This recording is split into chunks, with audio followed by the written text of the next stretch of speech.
অস্ট্রেলিয়াকে white wash করার মিশনে বাংলাদেশের ওপেনিংয়ে সাদ্দাম ইসলামের পরিবর্তে সৌম্য সরকার একাদশে ফিরবে।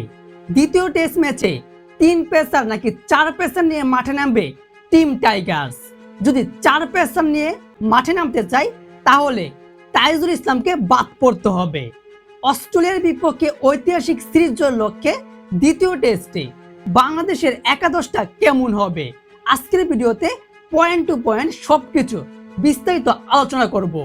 দেখুন, প্রথম বিষয়টা হচ্ছে অস্ট্রেলিয়ার বিপক্ষে প্রথম টেস্ট ম্যাচে যে একাদশটা 9 উইকেটের একটা ঐতিহাসিক জয় পেয়েছে সেই উইনিং একাদশটাই কিন্তু দ্বিতীয় টেস্ট ম্যাচেও থাকবে। তবে সেখানে দুইটা গুরুত্বপূর্ণ জায়গায় পরিবর্তন আসতে পারে, সেটা হচ্ছে ওপেনিংয়ে এবং কি বোলিং লাইন আপে। প্রথম বিষয়টা হচ্ছে আলোচনা করি ওপেনিংয়ের বিষয়টা নিয়ে, যেখানে রয়েছে সাদমান ইসলাম এবং সৌম্য সরকার। এই দুজনের বর্তমান পরিসংখ্যা এবং কি পার্থক্যটা নিয়ে আগে একটু আলোচনা করি। যেখানে সাদ্দাম ইসলাম অস্ট্রেলিয়ার বিপক্ষে প্রথম টেস্টের প্রথম ইনিংসে সে 30 বলে 20 রান করেছে, যেখানে 2টা 4 মেরেছে। বাকি 12টা রানে সে সিঙ্গেল নিয়েছে। অস্ট্রেলিয়া বোলারদেরকে সে ডিফেন্স করেছে, ডমিনেট করেছে।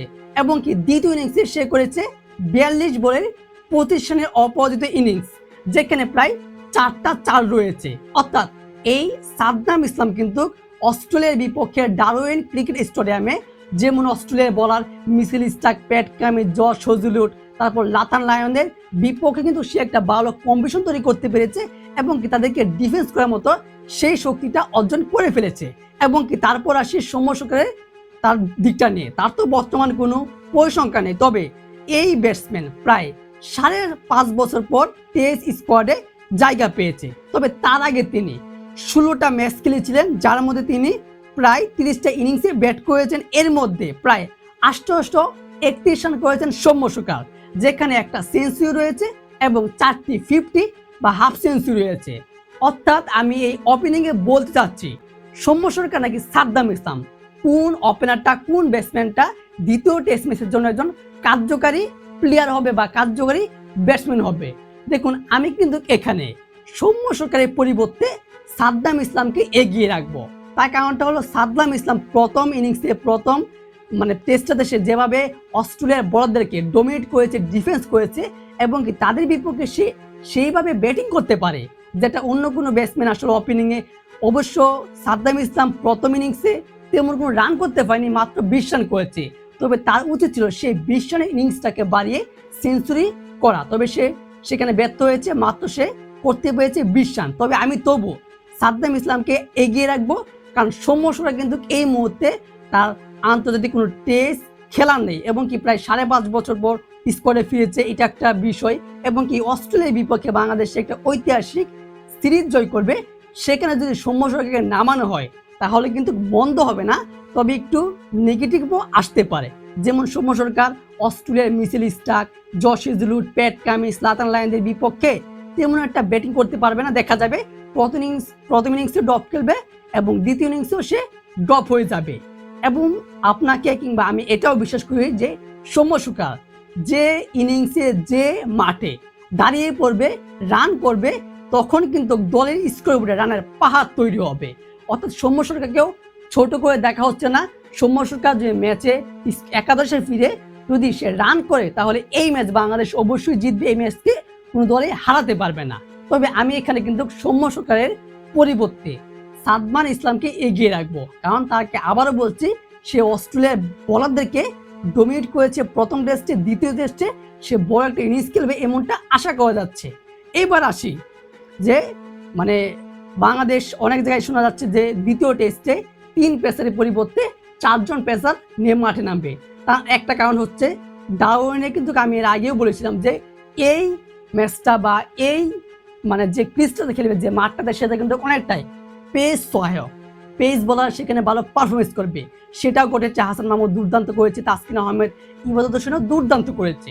কিন্তু তাইজুল ইসলাম কিংবা স্পিনার যে খারাপ খেলেছে তা না, মেহেদী হাসান মিরাজ কিন্তু দ্বিতীয় ইনিংসে একাই অস্ট্রেলিয়ার ব্যাটিং লাইন আপকে গুড়িয়ে দিয়েছে।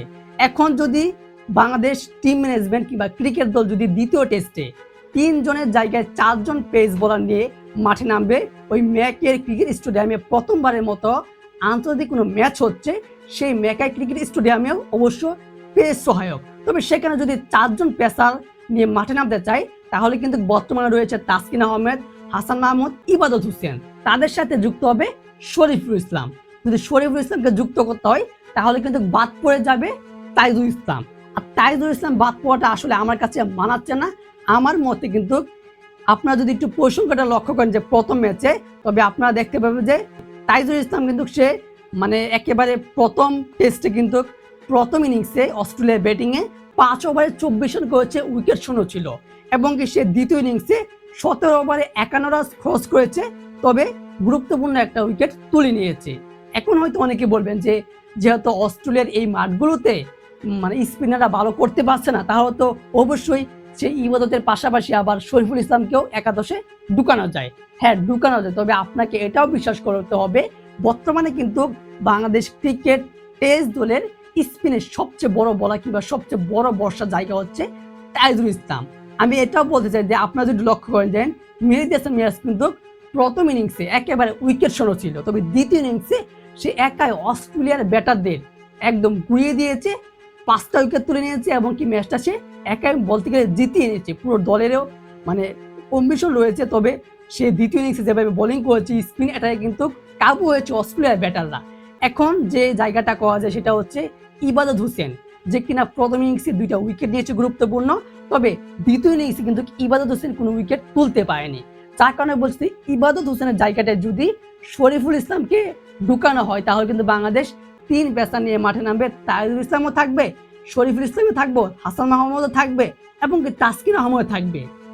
ইবাদত হোসেন যে খারাপ একজন পেস বোলার আমি এটা বলছি না, তবে বলতে চাচ্ছি যে ইবাদত হোসেন থেকেও বেস্ট মানে বলার আমার মতে কিংবা অনেকের মতে শরীফুল ইসলাম।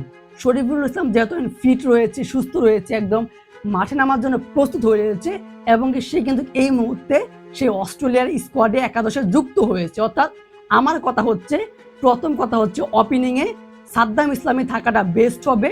সেখানে মানে সৌম্য সরকারকে না ঢুকানোটাই ভালো হবে বা ভালো হওয়ার সম্ভাবনা রয়েছে। এবং কি 3 পেসার বা 4 পেসারের জায়গাটায় 3 পেসার নিয়ে মাঠে নামবে। তাইজুল ইসলামও থাকবে, যে কোনো সময় তাইজুল ইসলাম ম্যাচ ঘুরিয়ে দিবে। এবং কি ইবাদত হোসেনের জায়গাটায় কিন্তু শরীফুল ইসলামকে আনা উচিত এবং কি অবশ্যই এমনটাই শোনা যাচ্ছে, এমনটাই জানা যাচ্ছে যে ইবাদত হোসেনের জায়গায় শরীফুল ইসলাম ঢুকে যাবে। দর্শক, আপনাদের মতামত কি? শরীফুল ইসলাম নাকি তাইজুল ইসলাম, নাকি 4 পেসার নিয়ে বাংলাদেশ মাঠে নামবে, নাকি 3 পেসার নিয়ে মাঠে নামবে? আর ওপেনিংয়ে সাদ্দাম ইসলাম নাকি সৌম্য সরকার? জানিয়ে দিবেন কমেন্ট বক্সে। ধন্যবাদ।